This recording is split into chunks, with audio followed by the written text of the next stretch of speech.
আসসালামু আলাইকুম। প্রিয় শিক্ষার্থী বন্ধুরা সবাই কেমন আছো? আশা করছি আল্লাহর অশেষ রহমতে সবাই ভালো আছো।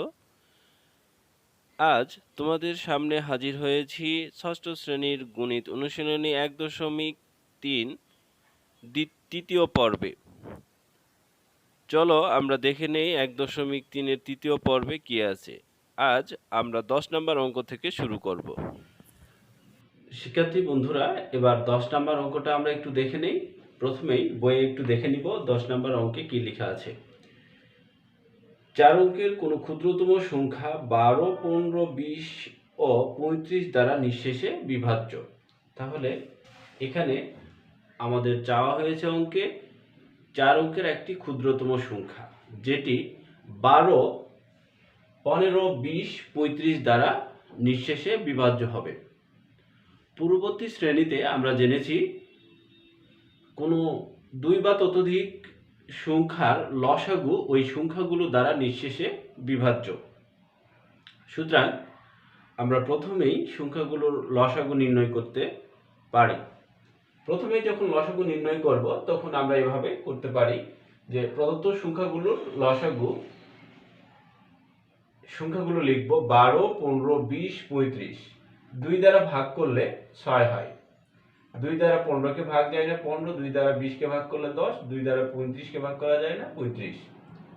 এবার আবারও ২ দ্বারা ভাগ করব। ২ দ্বারা ভাগ করলে ৩, ২ দ্বারা ভাগ ১৫ যায় না ১৫, ২ দ্বারা করলে ৫, ২ দ্বারা ৩৫ যায় না ৩৫। ৩ দ্বারা ভাগ করলে ৩ একে ৩, ১৫, ৩ দ্বারা ১৫কে ভাগ করলে ৫, ৫ যায় না ৫, ৩৫ ভাগ যায় না ৩ দ্বারা, এই জন্য ৩৫। এবার ৫ দিয়ে ভাগ করি। ৫ দ্বারা ভাগ করলে আমাদের ১, ১, ১ এবং ৫ ৭ ৩৫ হয়। অর্থাৎ ১২, ১৫, ২০ ও ৩৫ এর লসাগু ৪২০। আমরা জানি ৪ অঙ্কের ক্ষুদ্রতম সংখ্যা হচ্ছে ১-এর পরে ৪টা শূন্য। আমরা জানি যে সবচাইতে ছোট যে অঙ্ক আছে সেটার স্থানীয় মানই হচ্ছে সবচাইতে কম। অর্থাৎ ৪টা শূন্য আমরা এখানে লিখতে পারতাম, কিন্তু ৪টা শূন্য লিখলে আমাদের কোনো মানই পেতাম না, শুধু শূন্যই পেতাম। অর্থাৎ ৪টা শূন্য লিখলেও যা, একটা লিখলেও তাই, লক্ষটা লিখলেও তাই, একটা লিখলেও একই কথা। সুতরাং আমরা জানি যে ক্ষুদ্রতম সংখ্যা নির্ণয়ের ক্ষেত্রে সর্ববামে একটি ১ দিতে হয়। তাই আমরা সর্ববামে একটি ১ দিয়ে এর পরবর্তীতে ৩টে শূন্য দিয়েছি। এবার আমরা দেখব যে এই ৪ অঙ্কের এই ক্ষুদ্রতম সংখ্যা অর্থাৎ এই ১০০০, এই সংখ্যাটা আমাদের যে লসাগু পেয়েছি সেই লসাগু দ্বারা ভাগ যায় কিনা এটা একটু আমরা দেখে নিব। নিঃশেষে বিভাজ্যের জন্য ৪২০ দ্বারা ১০০০কে আমরা ভাগ করি। প্রথমে এই কাজটা আমরা করে নেই। ৪২০ ১০০০কে যখন ভাগ করছি তখন ২ বার গিয়ে ৮৪০ হয় এবং অবশিষ্ট থাকে ১৬০। এখানে নিঃশেষে বিভাজ্য সংখ্যাটি হবে, অর্থাৎ এই ১০০০ যেহেতু নিঃশেষে বিভাজ্য হলো না, ১৬০ অবশিষ্ট থাকলো। সুতরাং নিঃশেষে বিভাজ্য হওয়ার ক্ষেত্রে যে কাজটি করতে হবে সেটি হলো ১০০০ থেকে, অর্থাৎ এই ১০০০ থেকে এই ভাগশেষটা, ভাজ্য থেকে এই ভাগশেষটা যদি আমরা বিয়োগ করি তাহলে আমাদের এই ভাজক দ্বারা নিঃশেষে বিভাজ্য হবে। সুতরাং এখানে নিঃশেষে বিভাজ্য সংখ্যাটি হবে ১০০০ হতে ১৬০ কম, অথবা ১০০০ হতে, অর্থাৎ এই ১৬০ এর সাথে আরো কত যোগ করলে ৪২০ হবে সেটা যদি আমরা এই সংখ্যার সাথে যোগ করি তাহলেও আমাদের এই ৪২০ দ্বারা নিঃশেষে বিভাজ্য হবে। সুতরাং ৪২০ বিয়োগ ১৬০, অর্থাৎ ১০০০ হতে ৪২০ বিয়োগ ১৬০ বা ২৬০ এর বেশি হতে হবে। অর্থাৎ হয় ১০০০ থেকে ১৬০ কম হতে হবে, অথবা ১০০০ থেকে ২৬০ বেশি হতে হবে। কিন্তু যখন ১০০০ থেকে আমরা ১৬০ বিয়োগ করছি তখন আমাদের দ্বারাই হচ্ছে 840, আর এই 840টা হচ্ছে 3 অঙ্ক বিশিষ্ট। তো যেহেতু 3 অঙ্ক বিশিষ্ট, আমাদের প্রশ্নে চেয়েছে 4 অঙ্কের ক্ষুদ্রতম সংখ্যা, সুতরাং আমরা 3 অঙ্ক বিশিষ্ট হওয়ার কারণে এটা গ্রহণ করতে পারছি না। এই জন্য কি করব আমরা, আমাদের দ্বিতীয় শর্ত অর্থাৎ এই যে এখানে যে 1000 হতে এত বেশি হতে হবে, অর্থাৎ এই যে 260 বেশি হতে হবে। সুতরাং এটাকে আমরা একটু গাণিতিকভাবে এভাবে লিখতে পারি যে সংখ্যাটি অর্থাৎ নির্ণীয় ক্ষুদ্রতম সংখ্যাটি হবে 1000 যোগ 420 বিয়োগ 160। 420 কেন? 420 হচ্ছে যেহেতু এটা ভাজক, এই ভাজক দ্বারা ভাগ করার পরে 160টা অবশিষ্ট আছে, সুতরাং এই 420 160 থেকে 420 কত বেশি সেটা আমরা যদি এই 160 এর সাথে যোগ করি তাহলে আমাদের 420 হয়, আরেকবার ভাগ গেলে তখন নিঃশেষে বিভাজ্য হয়। এই জন্য আমরা কি করেছি, 420 থেকে 160 বিয়োগ করেছি, এতে আমরা পেয়েছি হচ্ছে 260। সুতরাং এখানে এই 1000 এর সঙ্গে 260 যোগ করে দিয়েছি, যোগ করে দিয়ে আমাদের এসেছে 1260, যা 4 অঙ্ক বিশিষ্ট, একক দশক শতক হাজার, অর্থাৎ 1260 একটা দুইটা তিনটা চারটা অঙ্ক বিশিষ্ট। সুতরাং আমরা বলতে পারি 4 অঙ্কের ক্ষুদ্রতম সংখ্যা হচ্ছে 1260। প্রিয় শিক্ষার্থী, আশা করি 10 নাম্বার প্রশ্নের সমাধান আমরা পেয়েছি এবং বুঝতে পেরেছ। একইভাবে আমাদের 11 নম্বর অঙ্কটাও আমরা একটু দেখতে পারি। 11 নম্বর অঙ্কটা দেখো, 5 অঙ্কের কোনো বৃহত্তম সংখ্যাকে 16, 24, 30 ও 36 দিয়ে ভাগ করলে প্রত্যেকবার ভাগশেষ 10 হবে। অর্থাৎ এখানে বলেছে যে নিঃশেষে বিভাজ্য না, ভাগশেষ 10 থাকবে। একইভাবে আমরা এই অঙ্কটা করতে পারি, শুধু একটু ডিফারেন্ট। সেটা হচ্ছে এই অঙ্কে কোনো ভাগশেষ থাকবে না, আর 11 নম্বর অঙ্কে হচ্ছে প্রত্যেকটার ক্ষেত্রে ভাগশেষ থাকবে। অর্থাৎ এখানে যেমন 12 দ্বারা একে ভাগ করলে আমাদের কোনো ভাগশেষ থাকে না, 15 দ্বারা ভাগ করলেও ভাগশেষ থাকবে না, 20 দ্বারা ভাগ করলে ভাগশেষ থাকবে না, 35 দ্বারা ভাগ করলেও ভাগশেষ থাকবে না। অনুরূপ 11 নম্বর অঙ্কে এসে ভাগশেষ 10 থাকবে। অর্থাৎ আমি যদি 16 দ্বারা ভাগ করি সেক্ষেত্রেও 10 অবশিষ্ট থাকবে, 24 দ্বারাও যদি ভাগ করি সেক্ষেত্রেও 10 অবশিষ্ট থাকবে, 30 দ্বারাও যদি ভাগ করি তাতেও অবশিষ্ট থাকবে, এবং 36 দ্বারা ভাগ করলেও 10 অবশিষ্ট থাকবে। প্রিয় শিক্ষার্থী, তাহলে আমরা এই 11 নম্বর অঙ্কটা কিভাবে করতে পারি? অনুরূপভাবেই আমরা প্রথমে লসাগু নির্ণয় করব। লসাগু প্রথমে নির্ণয় করে আমরা 11 নম্বর অঙ্কটা সম্পূর্ণ করতে পারি। প্রথমেই লিখে দিব যে প্রদত্ত সংখ্যাগুলোর লসাগু। প্রদত্ত সংখ্যাগুলো কি কি দেওয়া আছে? 16, 24, 30। 16, 24, 30, 36 এর লসাগু আমরা বের করব। 2 দ্বারা ভাগ করলে 8, 12, 15, 18। এরপরে আবার 2 দ্বারা ভাগ করব, 4, 6, 15, 9। এবার আবার 2 দ্বারা ভাগ করব, ভাগ করলে হয় 2, 3, 15, 9। এবার 3 দ্বারা ভাগ করব, 2, 1, 5, 3। তো শিক্ষার্থী, এবার আমরা এগুলোর লসাগু বের করে ফেলি।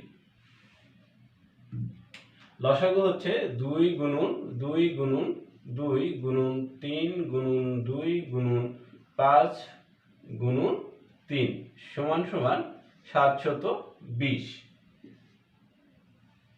এটা সমান আসবে হচ্ছে 720। আমরা যদি গুণ করি তাহলে পেয়ে যাব 720। আমি গুণের হিসাবটা দেখাচ্ছি না, এই জন্য যে আমাদের টাইমটা নষ্ট হবে, তাই, কারণ তোমরা সবাই গুণ পারো। এরপরে লিখব, আমরা জানি এই প্রশ্নে চেয়েছে হচ্ছে 5 অঙ্কের বৃহত্তম সংখ্যা। সুতরাং এখানে 4 অঙ্কের জায়গায় আমরা যে কাজটি করব সেটি হচ্ছে 5 অঙ্কের বৃহত্তম লিখব, ক্ষুদ্রতম জায়গায় বৃহত্তম লিখব। অর্থাৎ এখানে লিখে দিব 5 অঙ্ক। 5 অঙ্কের বৃহত্তম সংখ্যা। বৃহত্তম সংখ্যা কত হবে? আমরা জানি 5 অঙ্কের বৃহত্তম সংখ্যা মানে হলো 5টা 9, কারণ বৃহত্তম অঙ্ক হচ্ছে 5টা, বৃহত্তম অঙ্ক হচ্ছে 9। তো 5টা অঙ্ক আমরা দিয়ে দিব।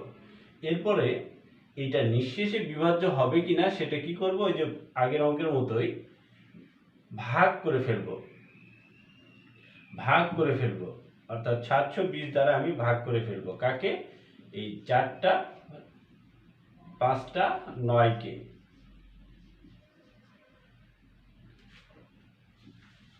5টা 9কে আমরা ভাগ করলে পেয়ে যাব হচ্ছে 720কে দ্বারা 5টা 9কে যখন আমি ভাগ করি তখন আমাদের ভাগফল হয়, একবার যায় গিয়ে 720, 9, 7, 2, এরপরে আবার 9 চলে আসে।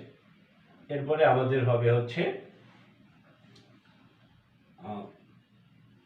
3 বার দিই, 3 7 21। আচ্ছা, 3 দিয়ে 0 গুণ করলে 0, 3 দ্বারা 2কে গুণ করলে 6, 3 7 21।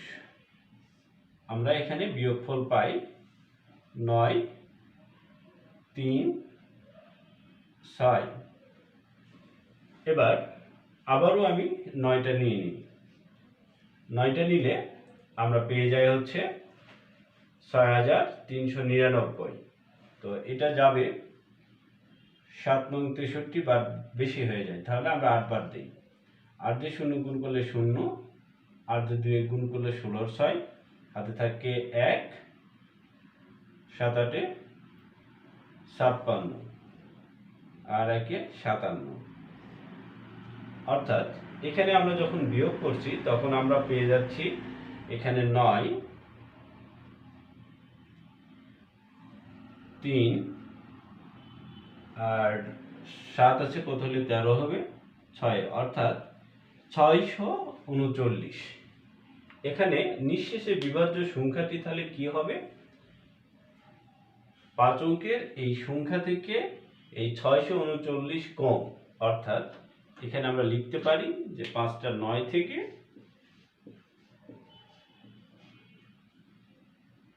639 কম, বা 720 হতে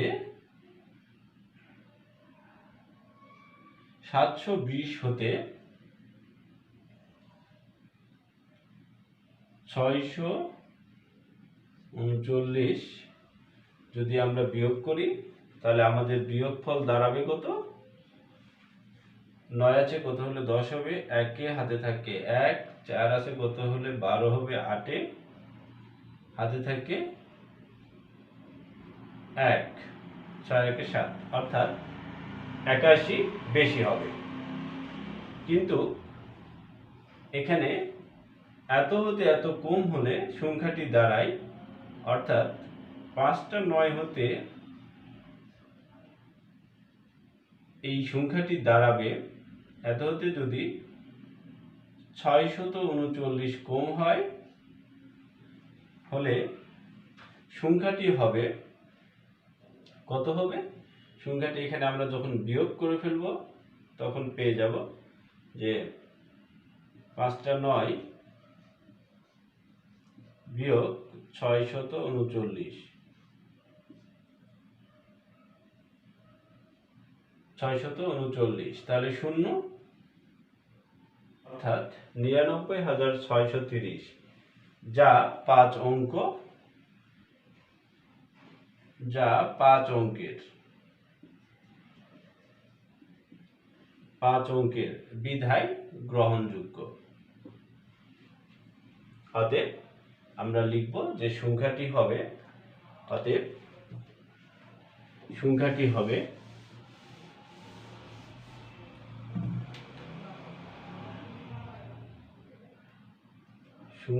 হবে অতএব সংখ্যাটি না লিখে আমরা লিখতে পারি যে অতএব 5 অঙ্কের বৃহত্তম সংখ্যা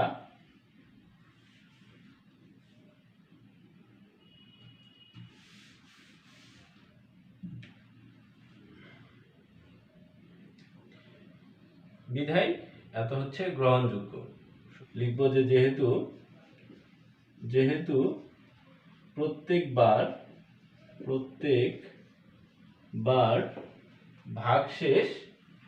ভাগশেষ থাকবে হচ্ছে ভাগশেষ 10 থাকবে, অতএব বৃহত্তম সংখ্যাটি হবে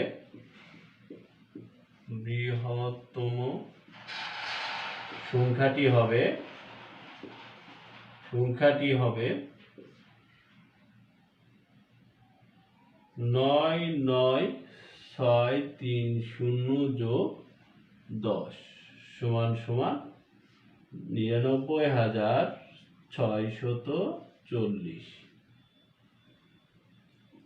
প্রিয় শিক্ষার্থী বন্ধুরা, আশা করি তোমরা বুঝতে পেরেছো যে 10 এবং 11 নাম্বার অঙ্ক প্রায় সেম। একইভাবে আমরা এই ধরনের যে কোনো অঙ্ক আসলে প্রথমে লসাগু করব। লসাগু কি জন্য করব? লসাগু এই জন্যই আমরা করব যে আমরা জানি যে 2 বা ততোধিক সংখ্যার লসাগু যা হবে ওই সংখ্যাগুলো দ্বারা ওই লসাগুকে নিঃশেষে বিভাজ্য করা যাবে। এই জন্য সর্বপ্রথম আমরা লসাগু করব। লসাগু করে এভাবে আমরা অঙ্কগুলো নির্ণয় করব। এবার আসি 12 নাম্বার অঙ্কে। 12 নাম্বার অঙ্কটা খুবই সহজ। তোমরা ক্লাস 5এও ঠিক এরকম অঙ্ক করে এসছো যে কোনো বাস স্ট্যান্ড থেকে 4টি বাস একটি নির্দিষ্ট সময় পরপর যথাক্রমে 10 কিলোমিটার, 20 কিলোমিটার, 24 কিলোমিটার ও 32 কিলোমিটার পথ অতিক্রম করে। কমপক্ষে কত দূর পথ অতিক্রম করার পর বাস 4টি একত্রে মিলিত হবে? এই ধরনের অঙ্ক তোমরা ক্লাস 5এও করে এসছো। সেক্ষেত্রে আমরা কি করে থাকি যে বাসগুলো কত সময় পর অথবা কত পথ অতিক্রম করার পর এই সময়গুলোকে আমরা লিখি। এরপরে এই সময়গুলোর কি করব?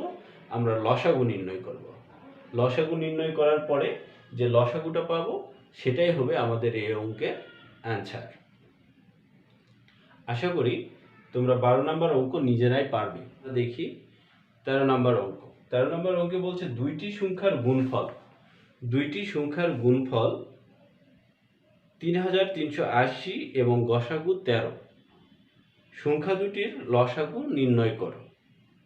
প্রিয় শিক্ষার্থী, তোমরা নিশ্চয়ই জানো একটা সূত্র যে দুইটা সংখ্যার গুণফল এবং সংখ্যাগুণ দুটির গসাগু এবং লসাগুর গুণফল পরস্পর সমান। তোমরা যদি তোমাদের বইয়ের দিকেই দেখো, খুব সুন্দর করে সূত্র একটা লেখা আছে পৃষ্ঠা 13-তে। সর্বশেষে দুইটি সংখ্যার গুণফল সংখ্যাদ্বয়ের গসাগু ও সংখ্যাদ্বয়ের লসাগুর সমান। সুতরাং এটাকে আমরা সহজে ভাবে লিখতে পারি যে 13 নম্বরে দেওয়া আছে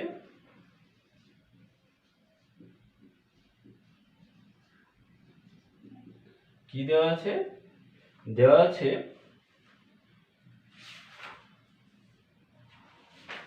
দুটি সংখ্যার গুণফল দুটি সংখ্যার গুণফল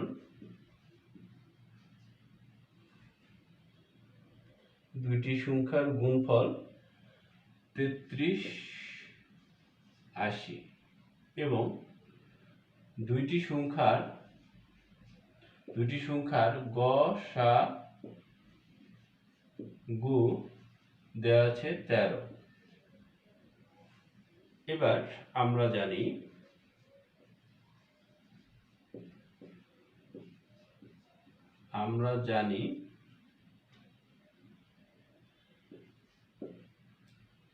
দুটি সংখ্যার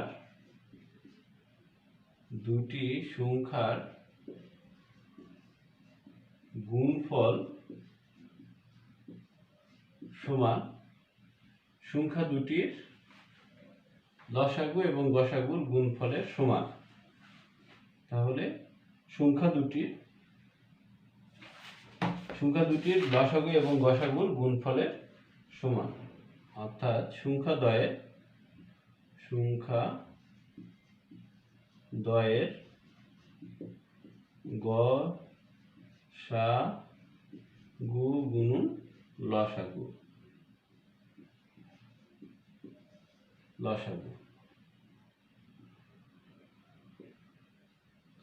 এবার আমরা মানগুলো যদি বসিয়ে দেই তাহলে সংখ্যা দুটির গুণফল হচ্ছে 80 এবং সংখ্যা দ্বয়ের গসাগু হচ্ছে 13 গুণ লসাগু